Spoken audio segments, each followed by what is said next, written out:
You mean start the live stream? Use Yeah, you can start the live stream. I'm sorry. Yeah. And if you would put the agenda up for me, David, with your shared screen. Yep.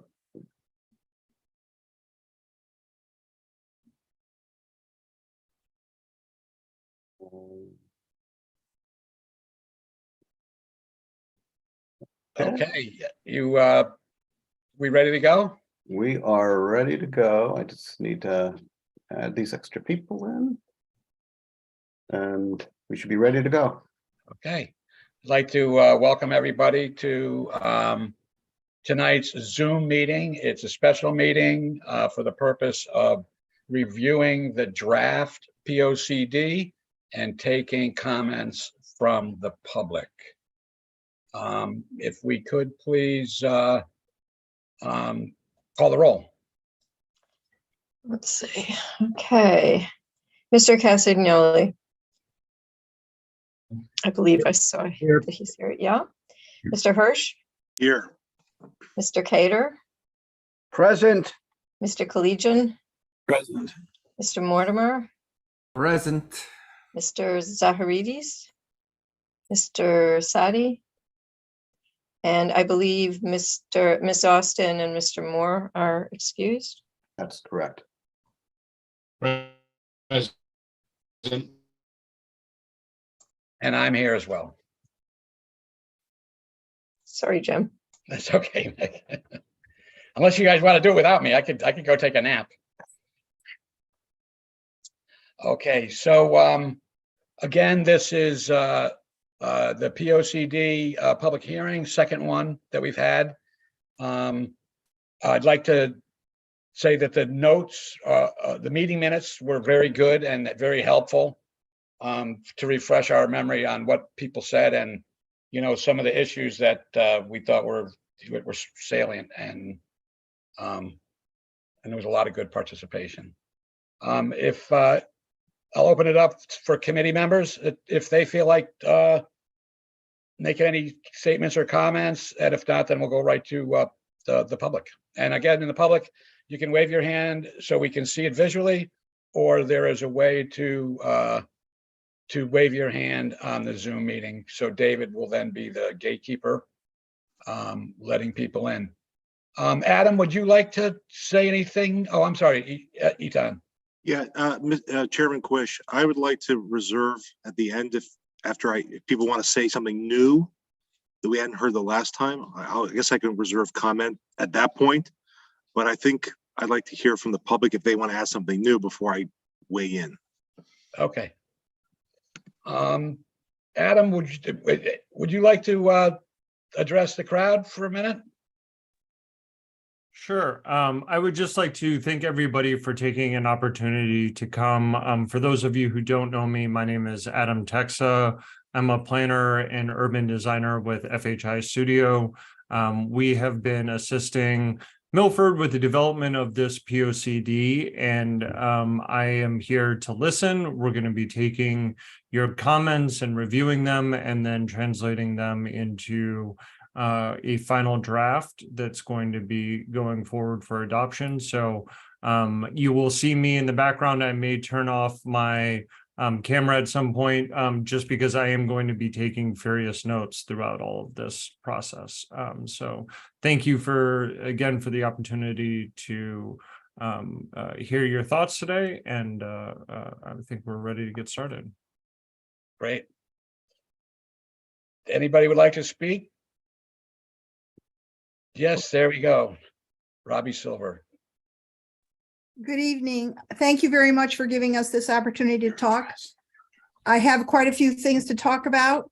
One of the things I wanted to mention was I know we've tried to make Milford a destination point. We have a beautiful harbor, but within the downtown area, there are very limited public restroom facilities for people visiting. And- Excuse me, I'm sorry, so sorry to interrupt, but could I have your address, please, ma'am? I'm sorry, 55 Governor's Ave. So as I've traveled across the country extensively and in other places, when they want visitors to come to their town, they make it as welcoming as possible. And I think it would be really great if we looked at some of those things as well as signage that has improved significantly over the past years, having public restroom facilities, like Port Jeff has in other places. That's just a minor detail, but I thought I'd bring it up as we're looking at long-term goals for the city. Another long-term goal is, I know that some towns are doing piloting on composting pickup as we look at ways to reduce our cost for waste and everything else in town. And I'm hoping that we're going to be looking at things like composting, as well as maybe downtown having items, receptacles will pick up recyclables as well as trash. So that's something that would improve our community overall, as well help with the town budget. And we do have some garbage cans downtown, but again, compared to other communities, I think we could do better. Another thing is traffic calming. Milford is a fabulous community to walk in. I walk miles every week. It's very concerning that throughout the town, we've had so many incidents of pedestrians, bicyclists, and people getting hit or almost hit. And I hope that we can look at the traffic calming devices that have been used in many neighboring communities very successfully, even on streets that are traversed by emergency vehicles. So I think that's something that we need to consider a lot. Another thing is I am very much in support of affordable housing that is really affordable. We have different things that are put in place, like the MCDPP. And so on Prospect Street, we had that the Prospect Falls apartments crammed in there because of the MCDD. And yet those are marketplace apartments. They didn't do anything to help us in terms of the people that grew up in Milford who can't afford to live in Milford. So I really would like that to be investigated on how we find housing that's suitable for people of all income levels, but that fits in with our neighborhoods and is appropriate in scale and size and style for the community. I do think we have to be welcoming to all income levels, but we have to do it in a way that respects our community and our history. And I think Robbie, I don't mean to interrupt, but we do have a lot of people here. And we're trying to keep the initial comments to about 3 minutes. yep, that's all I have. Oh, well, that's perfect then. And if you think of something else and we're done before 8, then you can welcome to speak again. Okay, thank you so much. Okay. Unless you're the only one that wants to speak. Michelle? Mute. Michelle, you're going to need to unmute. Yeah, Michelle. apologies. Oh, it's I'm okay. sorry. I'm sorry. I thought I could read your lips, but no. I had a little technical issue. I'm not going to reiterate points that were made last week. Obviously, those are already in the minutes. I did, however, want to bring up something, and I'm assuming that the plan of conservation and development is kind of a guidepost going forward. And so I was looking over the historic preservation ordinance earlier today, especially section 18-224, which discusses the advisory responsibilities of the commission. And of course, one of those is participating in this discussion in and of itself. And it says we may also advise and assist other city boards, commission, and staff in recognizing and in preserving historic properties. So my question tonight is, because I've been involved now, it's going on 20 years in historic preservation, and I've seen some, some interesting outcomes, if you will.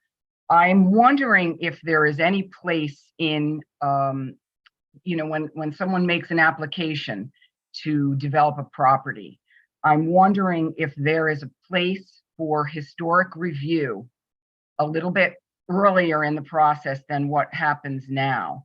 In other words, when we get notification, the historic commission or the local historic districts or the Milford Preservation Trust, city historian, those notifications come generally as an advisory that there's a building that is someone is proposing to demolish a building. So that's pretty far down the line there.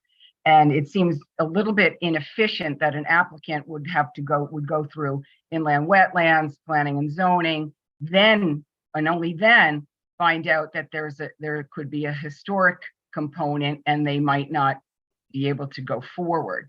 So I'm wondering if there's any possibility that a historic review could be implemented a little bit earlier in the process. I think that it would afford homeowners, developers, other interested parties more clarity and more efficiency, and could also help avoid legal ramifications, which we have had. So I don't know how that would come about. I was looking at the statute to see if there's a precedent, how we could implement something like that. It was just food for thought. Okay, great. Thank you. Appreciate your input.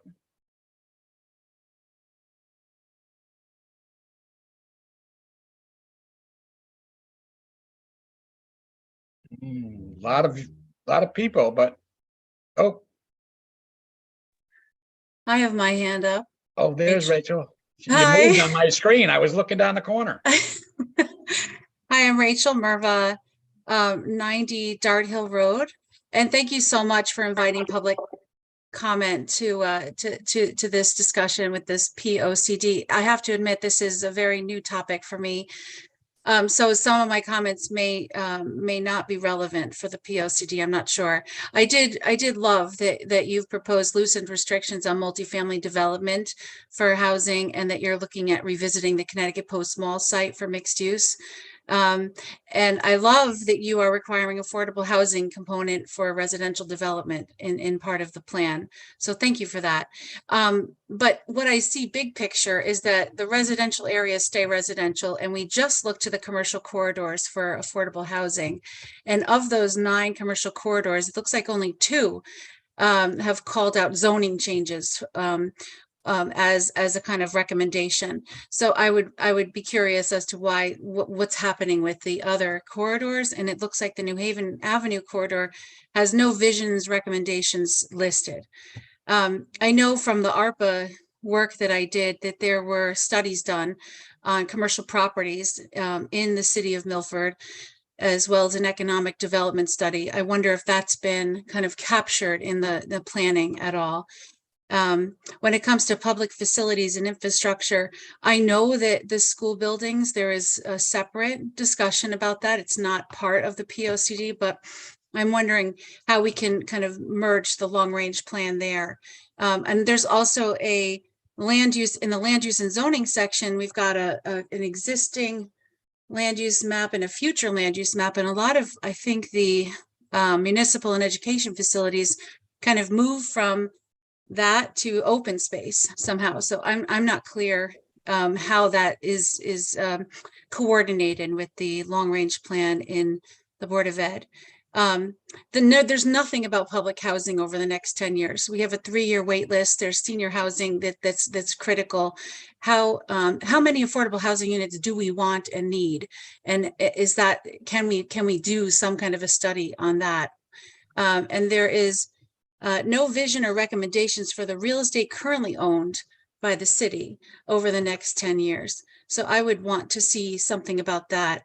And lastly, I would say thank you for the added community gardens. It looks like you're proposing up to 12 new community gardens in the city, which I think is fantastic also. So thank you. Thank you, Rachel. I appreciate your thoughts. Caroline. Hi, my name is Carolyn Alling, 29 River Cliff Drive, and I'm a member of the Conservation Commission. So I want to just comment on a few things. First of all, thank you for the opportunity to comment and for all the work you've done. So I noticed that you had something about community gardens, and I'm very happy about that. And I think it is important to create more community gardens, and especially in the high density neighborhoods. However, you have Edgemont Park down as one of the places for a community garden, and there's often standing water there, and it's sometimes inundated with salt water from the marsh. So we might want to look for other places besides that. And then on page 12, the second goal for open space is to expand the amount of open space. And further on the page is an explanation of where the money comes from for open space. And so you talk about the funds in lieu of from the subdivisions. However, I think there's also other money that's available for open space. And so I thought, you know, if you're addressing the funds, maybe you would talk about that some more. Also, if open space funds are used for other projects, there should be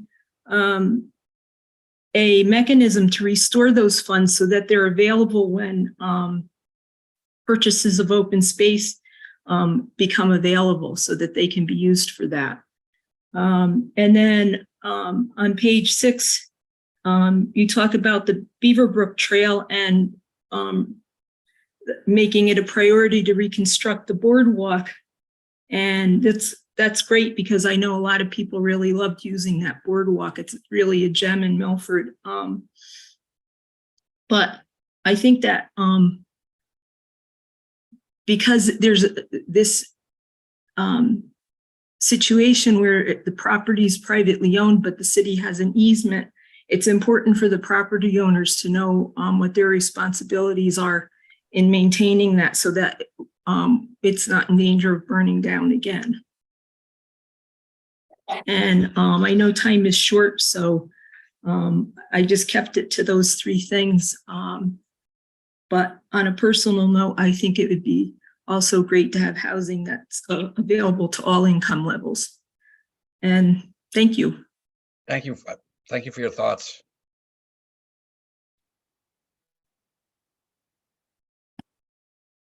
Okay, does anyone else like to speak? If you would like to speak, please either wave your hand or use your electronic hand, and that way we can call on you.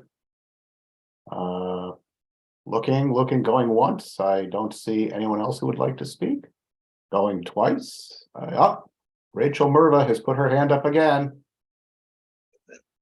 That's fine. No, just to clarify, when, David, can you take written comments up until for this? Another day.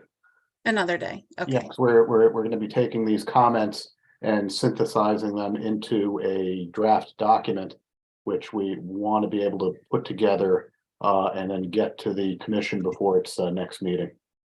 And the minutes from the last open public comments are on the website, the planning and zoning? Yeah, they were Okay. completed today, so they should be. Yeah. Okay, thank you.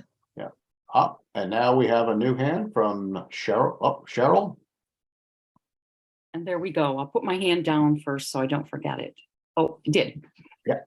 So I'd like to comment on Michelle Kramer's. And first, thank you, Carolyn, for speaking up about those important issues. And Cheryl, if you just state your name and address for the record. Cheryl Capielli, Conservation Commission, and my address is 234 Grinnell Street in Milford. Thank you. Thank you. Thank you again for letting us have this opportunity to voice our concerns. One thing that I did note when Michelle was talking about allowing the historical preservation to have comments before the last minute, I would think that now the Conservation Commission has not been called on to have any input on any of the planning and zoning conversations, and I would really request that you include us. Thank you. Okay, thank you. Good point. Okay, scanning the crowd. I see a hand from Fred Missouri. Or maybe not. No, he lowered his hand, so I will scan and continue. I don't see anyone else going once, putting up a hand. Going twice, putting up a hand. Mr. Chair, I do not see anyone else at the moment who would like to speak. Okay. Well, I want to thank everybody for their thoughts and their concerns and their participation. David, if you want to go over the timeline, I think we probably should give it more than tomorrow for a written comment if people are engaged. I mean, at the end of the week maybe, but Well, the reality is we have a holiday weekend coming up. And then we'll have next week to get the document together to get to you for. well, let's go over that. Let's Yeah. collectively go over that schedule because it may be the case that we want it to be the following meeting. I know we have a time crunch, but if you would just go over the, Sure. you can maybe put it up on the shared screen and we can all look at it and consider if we think it's sufficient. Yeah, let me grab it. Let me grab it here. Hold on. David Aton Hirsch here. There's a Ms. Kara Flannery who's raised her hand. I don't know if you didn't see it before. Oh, yep, there's Kara. Oh, okay. Yep, go ahead. Sorry, I'm late coming to the meeting. I apologize. I just wanted to. Just state your name and address, Kara. Name and address. Yes, for my the name record, is Kara Flannery and I live at 41 North Street in Milford. And today I was just reviewing the minutes and reviewing some of the comments from the Milford Preservation. I'm sorry, the commission, the Historic Commission, Historic Preservation Commission. And I just wanted to say I read some of the comments from members of the commission, and I would just urge the Planning and Zoning Board to request specific language from the commission that would help address some of those concerns. I really feel like this commission is something that is a huge resource to this community on how to look forward in our town while preserving some of our historic resources, some of our wonderful resources, and we just call upon the zoning board to really be in touch directly with some specific language that would address some of their concerns. And the other thing that I was just trying to catch up on, one thing that keeps coming up is that some of our greatest historic resources are in the MCDD. And as I look in the vision for the MCDD, in that vision and in the things that you call upon in this document, I would like to see specific guidelines for some of these historic properties that are located in the MCDD, that if they are converted to on Plymouth Place or on West Main, if they are converted to offices or other things that are allowable in the MCDD, that there are, with specific to historic properties, guidelines for those historic structures. That was just the one thing that I was looking for in that document that I didn't see. Thank you. Appreciate your comments. Okay, one more time. Is there anyone else? Mr. Platt. Mr. Platt. Mr. Platt. You unmute, please, Richard. There, yeah, that's right. One clarification. I noticed that Kara Flannery mentioned historic properties, and I think we should understand that when we talk about historic preservation, it isn't just buildings or structures. It's locations, it's properties.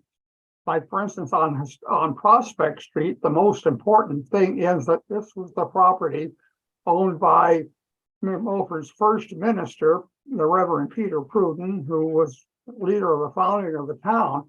And on his property was the first burying ground, which this is a location rather than a structure or a building. And I think we have to clarify that. Thank you. Thank you. Okay, I'm scanning. One more time. Would anyone else like to speak? Wendy. I see Wendy, yes. And Robbie. Hi, my name is Wendy Zimbardi at 200 Red Root Lane. The one comment, and I thank you for having public comments, the one comment I would just have is that it's included the particular note that Connecticut's open space acquisition strategy is to have 21% of open space conserved, and that Milford is parallel to that, and to have to provide documents that show exactly what open space, the percentage that Milford does have, so we could try to strive towards the 21% goal if that's what's chosen. Because of all the value of the open space, because once it's gone, it's gone. Thank you. Thank you. Okay, is there anyone else who would like to speak? If so, please wave your hand or hit the electronic hand button on your screen. Let me just go, we have a second screen here. Let me just double check. I don't see anyone on this screen waving their hand. And I don't see anyone here waving a hand or putting up a hand. So at this very moment, Jim, no one else is asking to speak. Okay, well, again, thanks for the participation. And if we could, if you could share screen with your How's that? schedule. There we go. Okay. So we're over here and we've had, the dates are different, but we've just had our second meeting. And what was being planned was that at the regular meeting, either the 6th or the 20th, we would provide the board with a draft that would include items that we learned about during these hearings. And then at one of those meetings, the board would approve the draft for circulation. So what does that mean? Through the process, we have a bunch of steps we have to go through. And the next steps after the board approves the draft is we send it to the Board of Aldermen. They have 65 days to either adopt it or approve it or give us comments or do nothing with it. That's their call. We have to submit it to the Regional Council of Governments, same thing. They have to look at it. They're going to look at it for conformity with the regional plan and the state plan as it exists today. Then we would take the final draft once we get their comments and approvals back, and we post it on our website. And then after that, we post it with the city clerk. And I just had to figure out if we can do these concurrently. And then there would be another public hearing on the adoption of the actual document. So if the submissions are made by June 15th to the Board of Aldermen and to SCROG, the Planning and Zoning Board adoption hearing could take place anytime after August 19th, which is the 65 days after the proposed June 15th submittal. So can we do SCROG and the alders at the same moment? Yes, they can be Okay. done at the same time, yeah. I'd like to go for the 20th and have a little bit more time for public comment. And I may not be able to be at June 6th. So I may have another commitment for work, and I'd like to be at that meeting. Unless, I mean, I still think, you know, again, with all the waiting we did and all the special dispensation from the state regarding the timeline, I know we're past due, but a couple of weeks, I don't think at this point is going to matter, and it'll give everybody a chance to weigh the. How about this? How about a cutoff for submissions? You know, the end of day on Friday the 9th.